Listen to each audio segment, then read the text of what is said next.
Hadley Jenson, a true hero.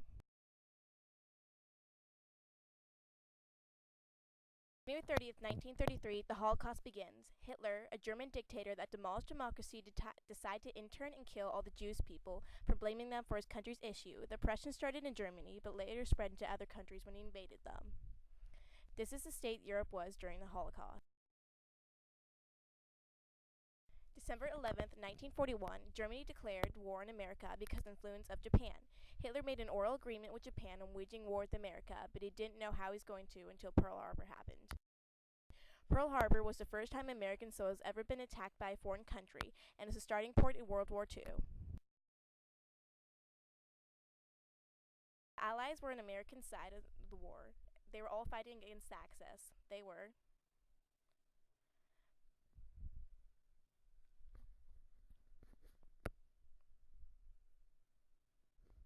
The Axis countries were small in number, but they would take over many other countries and control them. They were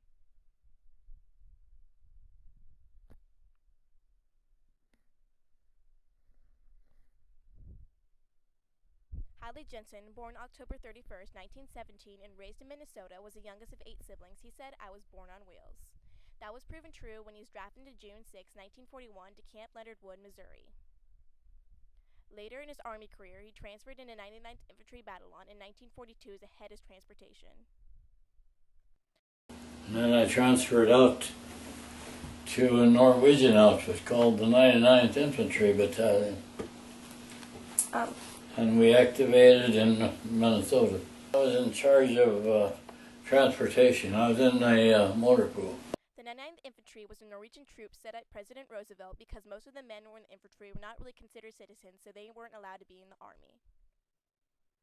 The reason there's so many Norwegian men in America is because there was an outbreak of disease in their country, and many feared the country being taken over by Hitler, and that fear was proven right. So the purpose of the infantry was invade and freeing their country from Germany.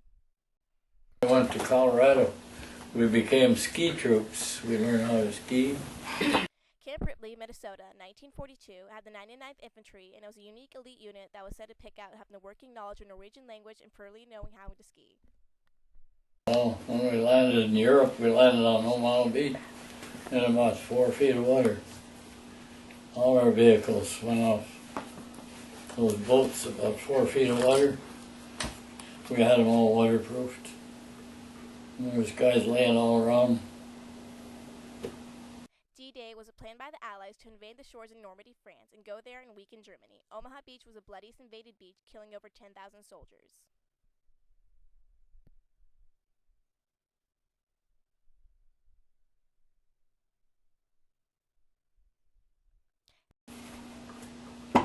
And from there on, we went into Cherbourg Peninsula, stayed there for a while, and we went on through France, went into Belgium, Holland, Luxembourg, fought the Battle of the Bulge in Belgium, and from there on we were there for about 30 days, and we went into Germany, and went all the way through Germany until when the war was over. We were going to one of these concentration camps where all those bodies piled up outside, where they killed all those Jewish people.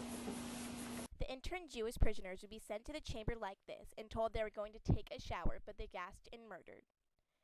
These were the prisoners that were sent into the gas chambers, and that was such an overwhelming amount of bodies, they were forced to leave mass graves out in the open.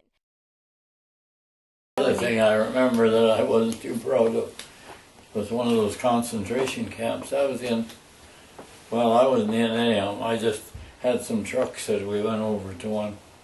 And I went to this one place, and the guys had made lampshades out of human skin. The lampshade was made of human skin. The Germans would skin the corpse of the gassed Jews. The Germans also used organs of the dead bodies to make soap. And then they took all the gold out of the teeth of those people they killed. The Germans would rip out the gold teeth from the Jewish victim's mouth for cash value. They would melt all the collected teeth together and hide it in a cave with the other things they stole from the Allies. Being in the war, many things can go wrong, or things can get dangerous easily, and here's some of Hadley's stories. Airplanes were shooting at us, and we were on a convoy, and it was in the dark. We stopped convoying, and they dropped flares up above us. And if they'd have dropped them off to one side, they could have seen the trucks.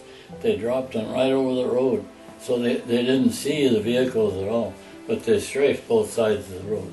When the Germans broke through the poles, they got one of our ordnance outfits that have tires and all kinds of supplies and stuff. They took that over. And when we were fighting the Battle of the Poles, I took a truck one night, and the truck driver, and we went in there where they were. It was, dark. We stole our tires back. When we left, they heard us start shooting at us, but we could see them over there drinking beer. They were all drinking beer. Germans, that's all they ever had in their canteens.